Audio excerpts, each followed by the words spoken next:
Warning, Ferb is an untrained professional. Do not attempt anything you see on this page. Alright, so everyone knows the main car flipping YouTubers, Chris Fix, Bodies DIY, that professional. Okay, but have you ever seen a regular guy do it? The average Joe. So basically this video is to kind of prove that if a dumb kid like me can do it, then by extension, you watching at home theoretically could be able to pull this off. So everything I'll be doing in this video will entirely be coming from YouTube, Google, basically anything I can find online. By all means, I'm not a professional, I'm not a mechanic, I'm just a weird kid hoping to make that bad. Shout out to Chris Fix and Bodies DIY. Their videos have basically inspired me to do this video. We're gonna need an OBD. We're here at Walmart. Just a basic cheap one will work. You need to be able to read the codes when looking at the cars, basically just to make sure that the seller's not trying to scam you. Hopefully we can make some money.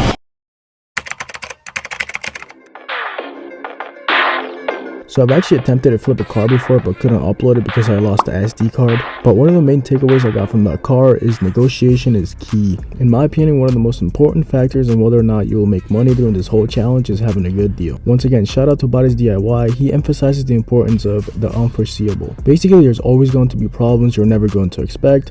Preparing yourself to make sure you get a good deal protects yourself from basically breaking even or even losing money. You can't just pick a random car off of Facebook Marketplace and expect it to make you money. A good site everyone uses is AutoTempest. When looking for cars, you want to make sure the cars you're looking at have room for improvement or have something wrong. For example, take a look at this listing. So I know it had just sold, but here we're looking at a 2009 Hyundai Elantra, and if you read the description, you can see it needs brakes, there's an exhaust leak, and the check engine light comes on and off randomly.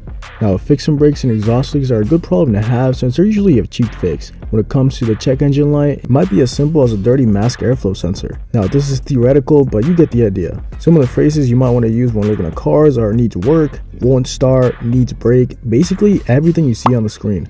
It should be obvious, but I'll still mention it. You never want to get a car with a bad engine or a bad transmission. And now that I narrowed down a lot of the basics, I ended up with a few listings and I found this 2009 Toyota Corolla with 179,000 miles. Although it might seem like it has too many miles, these Toyotas are known to last way past 200,000 miles. Not only that, but in my experience from my last car, they also sell quick.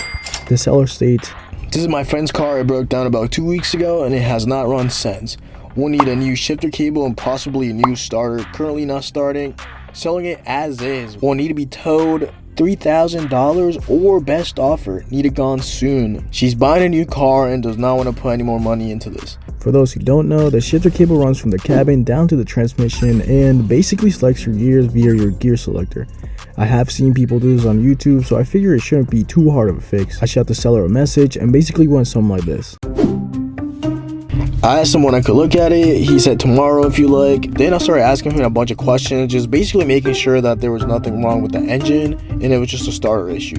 Now, Bodies DIY makes it clear that you should never ever negotiate a price over text. Instead, you should get an idea on whether or not they'll be negotiable on the price and negotiate with them in person. He was a good hour away, so we scheduled the time, and just like that, I set out to see the car. 2 hours later. Doing alright? Everything's doing good? Alright. So upon arriving at the scene, the guy I met was actually selling the car on behalf of his girlfriend. When inspecting the car, I recommend watching Bodies DIY's video on inspecting a used car before going out and making an offer. Upon closer inspection, I noticed some minor rust spots throughout the car, but nothing major. Tires look good, oil looked good, and didn't really notice anything unusual besides the broken shifter cable. When attempting to start the car, there was no cranking, which led me to believe that perhaps there was something wrong with the battery. However, the seller did say they installed a new battery and the description did say the broken starter, so it made sense the starter needed to be replaced in order to get it running. Since I had no way of listening to the engine or testing out the transmission, I was taking a huge risk in buying it. I told the seller with that many miles, it was almost certain a lot of maintenance had to be done and a lot of parts needed to be replaced. I told him I was taking a huge risk since I couldn't even perform a compression test on the engine with a broken starter. I then made him a lowball offer of $1,500 for the car. To my surprise, the seller seemed like he was happy with the offer, but then asked me if I could do $1,700. I told him in the condition that I was in, I could only meet him in the middle at $1,600. He shook my hand and we had a deal. Although it seemed like I had a good deal, I still had to tow the car home. and with the car being almost an hour away, it was not going to be cheap. I called some local tow truck companies just to see how much they would charge me, and I would get an average answer of about $450 to $500. Fortunately, I'm really good friends with my neighbor, and he said he would use his AAA account on my behalf since he had unlimited miles. 2 hours later, I had the car dropped off at my house and slipped $100 to my neighbor since he did do me a huge favor. A few moments later. Trying to figure out where the lights of this. Like this? Not, well, everywhere you are, it's not gonna hit this side of your face. You know what I mean? And that's just like Alright, ready? yeah, you're good. Alright boys, so the car is currently being towed home. Let's talk about numbers. So currently we're in the car for $1,600 plus $100 which went to my neighbor. Total we're up $1,700 invested. In good condition, this 2009 Toyota Corolla can go for as high as $5,000 and as low as $4,000, leaving us with a margin of $1,500 to $2,000. As long as we don't spend too much money on fixing it, we can actually make a profit of over $2,000.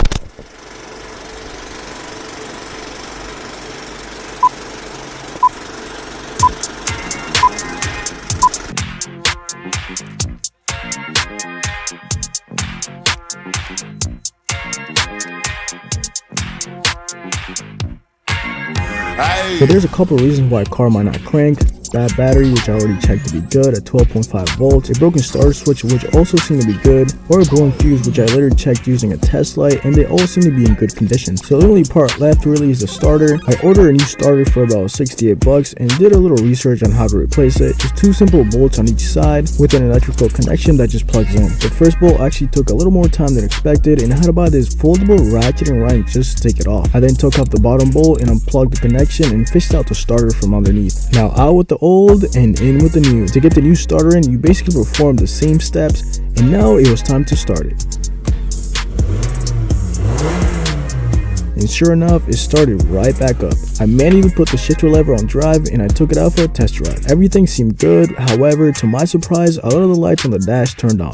It had the traction control light on, the VSC light on, and the check engine light. I plugged in an OBD and came back with a code of P0301, a misfire on cylinder 1.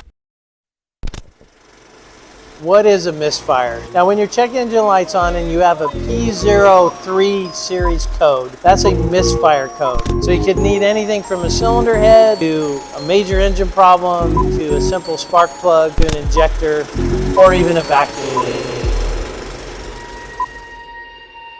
Alright, so in part 2 of this series, we're gonna diagnose the misfire as well as take care of the rest of the lights. Now, something I actually did not notice when looking at the car was this coolant leak on one of the hoses. I haven't even mentioned the shifter cable yet. So far, there's a lot of issues with the car, but I'm pretty confident we'll still leave with a profit. My only concern is not misfire because it is possible that there's low compression on one of the cylinders and the engine might have overheated or it's warped or something happened to it. I'm really hoping it's just a spark plug, but I mean, we'll have to diagnose it and see. I'm really hoping though it's a spark plug. But please let it be a spark plug.